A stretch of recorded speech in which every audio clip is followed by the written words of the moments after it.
চাঁদ সওদাগরের নাম শুনেনি এমন বাঙালি বিরল। আজ সাহিত্যের ইতিহাসে চাঁদ সওদাগরের চরিত্রের বর্ণনা জানতে গেলে সকলকেই একবার সপ্তগ্রাম ঘুরে আসতে হবে, কারণ সপ্তগ্রামকে নিজের ব্যবসার জন্য বেছে নিয়েছিলেন তিনি। এর পাশাপাশি টেরাকোটা শিল্পের জন্য বিখ্যাত এই সপ্তগ্রামের মন্দিরে টেরাকোটা তো অনেক সময়ই দেখা যায়, কিন্তু মসজিদেও টেরাকোটার কাজ দেখতে গেলে আপনাকে যেতেই হবে সপ্তগ্রামে। এইরকম একটি সমৃদ্ধশীল এলাকায় সুবিশাল কলোনি আছে। এখানেই 2016 সালে তৎকালীন মন্ত্রী সাবিত্রী মিত্রের উদ্যোগে একটি অত্যাধুনিক অডিটোরিয়ামের কাজ শুরু হয়। কাজ শেষ হয়ে গেলেও উদ্বাস্তু দপ্তর থেকে তা জেলা পরিষদের হাতে হস্তান্তর না হওয়ায় অডিটোরিয়ামটির উন্মুক্ত করা যায়নি। অবশেষে হুগলি জেলা পরিষদের সদস্য মানস মজুমদারের উদ্যোগে ছাড়পত্র মিলল অডিটোরিয়ামে। শীঘ্রই এটি জনতার জন্য খুলে দেওয়া হবে। এর ফলে এলাকার হাজার হাজার মানুষ উপকৃত হবেন। এখানে আছে অত্যাধুনিক ম্যারেজ হল থেকে শুরু করে মিটিং হল, সবকিছুই। এই প্রসঙ্গে মানস মজুমদার কি বলেছেন শুনুন। এটা সপ্তগ্রাম কলোনিতে উদ্বাস্তু পুনর্বাসন দপ্তর থেকে 2016 সালে একটা টাকা বরাদ্দ হয়েছিল, 3,95,85,276 টাকা। এবং সেই টাকায় তৎকালীন সময় যিনি মন্ত্রী ছিলেন তিনি এটা দিয়েছিলেন হুগলি জেলা পরিষদকে, সাবিত্রী মিত্র।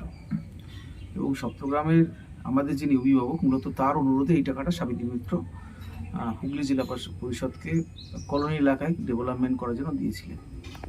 এবং এই 3,95,00,000 টাকার মধ্যে কিছু টাকায় রাস্তাঘাট হয়, জিরাট, বাঁশবেড়িয়া, মহানাদ, বিভিন্ন এলাকায় কিছু রাস্তাঘাট হয়।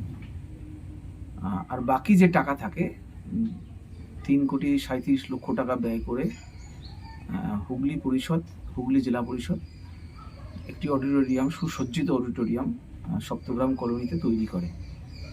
সরকারি জায়গা, কিছুটা রায়তি জায়গাও আছে। যিনি মূলত যার উদ্যোগে এই টাকা এসেছিল, সাবিত্রী মিত্র যার অনুরোধ দিয়েছিলেন, তার জায়গা কিছুটা রয়েছে, আপনারা সবাই সেটা জানেন। তো জেলা পরিষদ তৈরি করলো, যেহেতু টাকাটি দিয়েছিল উদ্বাস্তু পুনর্বাসন দপ্তর। স্বাভাবিকভাবে হস্তান্তর জেলা পরিষদ না পেলে পরে জেলা পরিষদ সেই অডিটোরিয়াম সাজানোর কাজ বা সেখানে যে উদ্দেশ্যে ম্যারেজ হল এবং মিটিং হল মানে যেটা যারা চালাবে তারা ভাড়া দিয়ে নিজেদের ওন ফান্ড তৈরি করবে, এটা জেলা পরিষদ করতে পারছিল না, কারণ জায়গাটিও জেলা পরিষদের ছিল না, আবার টাকাটাও জেলা পরিষদের ছিল না। স্বাভাবিকভাবে 2016 সালে অর্থ বরাদ্দ হয়, 2019 সালের পরে এই অডিটোরিয়াম তৈরি হয়। সিজিত মাইতি বলে আরামবাগের একজন বাস্তুকে তিনি তৈরি করেছিলেন। তারপর থেকে তৈরি হওয়ার পর থেকে এই অডিটোরিয়ামটা ওভাবেই পড়েছিল। এবং সবথেকে আনন্দের বিষয় এটা যে পশ্চিমবঙ্গ না, সারা ভারতবর্ষের অন্যতম সেরা আর্কিটেকচার যিনি আছেন, অভিন চৌধুরী, তার তৈরি যে আর্কিটেকচার, তার উপরে এই জেলা পরিষদের এই ভবনটি তৈরি হয়েছিল। তো তিনি যেভাবে দেখিয়েছেন, স্বাভাবিকভাবে আপনি দেখবেন যে অন্যান্য যে সমস্ত অডিটোরিয়াম হুগলি জেলায়, তার থেকে এই জেলা পরিষদের অডিটোরিয়ামটা একদম আলাদা এবং দর্শনীয়। কিন্তু যেহেতু হস্তান্তর পাচ্ছিল না জেলা পরিষদ এখানে নতুন করে কোনো কাজও করতে পারছিল না, আর সুসজ্জিত করে সেটা মানুষের জন্য উন্মুক্ত করতে পারছিল না, যেখানে ভাড়া দিয়ে একটা টাকা আসবে, জেলা পরিষদ ওন ফান্ড তৈরি হবে, এলাকার মানুষ পরিষেবা পাবে, কোনোটাই হচ্ছিল না।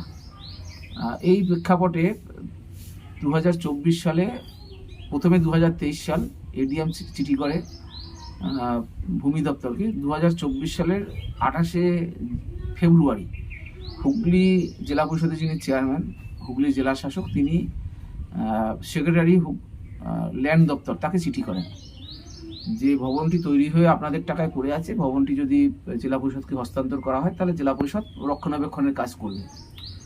কিন্তু ডিএম হুগলি চিঠি করার পরেও দীর্ঘদিন ধরে সেই বিষয়ে কোনো মুভমেন্ট করেনি ভূমি দপ্তর। পরবর্তী সময় আমি একসময় এই ল্যান্ড দপ্তরের প্রিন্সিপাল সেক্রেটারি ছিলেন, বর্তমানে chief secretary Manoj Pant sir মহাশয়, ওনার সাথে যোগাযোগ করি। উনি ল্যান্ড দপ্তরের জয়েন্ট সেক্রেটারি শুভেন্দু বাসু মহাশয়কে বলে দেন। এবং যেহেতু এটা আরও আনন্দের আমাদের জন্য এই কারণে যে সারা বাংলায় যত কলোনি এলাকা আছে তার মধ্যে একমাত্র কলোনি আদি সপ্তগ্রাম কলোনি।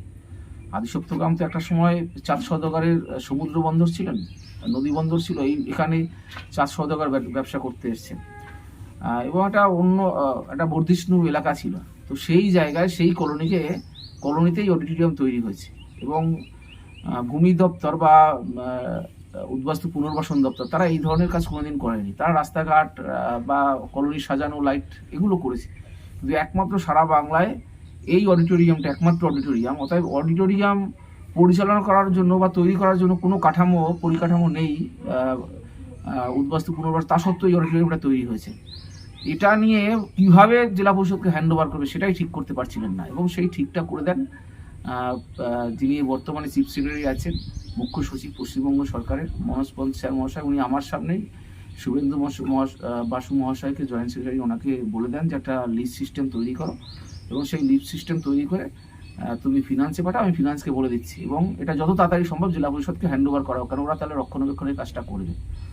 এবং বারবার এই তদবির করা, এবং আমার সামনেই বিধানসভায় প্রিন্সিপাল সেক্রেটারি ফিনান্স ওনাকে বলে দিয়েছিলেন যে এটা তোমার কাছে এসছে, তুমি ফাইলটা ল্যান্ডে পাঠাও, এবার জেলা পরিষদকে এনওসি দিতে হবে। সেই অনুযায়ী গত মাসে এনওসি আসে জেলা পরিষদ এটা রক্ষণাবেক্ষণ এবং সব যে উদ্দেশ্য তৈরি সেই উদ্দেশ্যটা সাধিত করবে।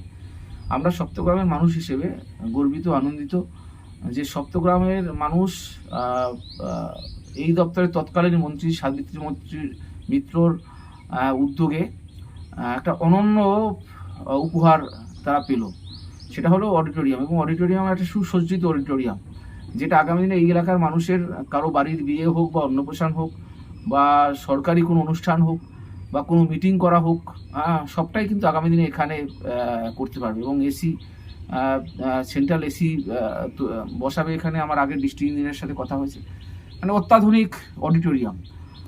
এটা পশ্চিমবঙ্গ সরকারের মুখ্যমন্ত্রী মমতা বন্দ্যোপাধ্যায়ের এক প্রকার নির্দেশ, এবং এই দপ্তরের মন্ত্রী ছিলেন সাবিত্রী মিত্র, ওনার আন্তরিক প্রচেষ্টায়। এবং সপ্তগ্রামে আমাদের যিনি অভিভাবক তিনি সাবিত্রী মিত্রকে বলেছিলেন বলেই কিন্তু সপ্তগ্রাম তথা হুগলি জেলা এই টাকাটা পেয়েছিল, এবং এই অডিটোরিয়ামটা তৈরি হয়েছে।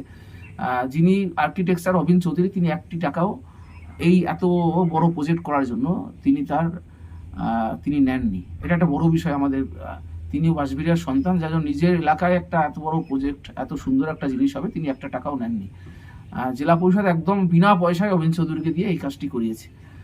আশা করব খুব তাড়াতাড়ি জেলা পরিষদ পরবর্তী ধাপে যে সুসজ্জিত করতে যে কাজগুলো বাকি আছে সেই কাজগুলো করে এটা সাধারণ মানুষের জন্য উন্মুক্ত করে দেবে। এবং এটা আমাদের জন্য একটা বড় পাওনা। আমাদের সপ্তগ্রামের পঞ্চায়েতের পালকে মুকুটে নতুন পালক যোগ, শুধু সপ্তগ্রাম নয়, আশেপাশে মগরা বলুন, বাঁশবেড়িয়া বলুন, এই এলাকায় এত ভালো অডিটোরিয়াম আজ পর্যন্ত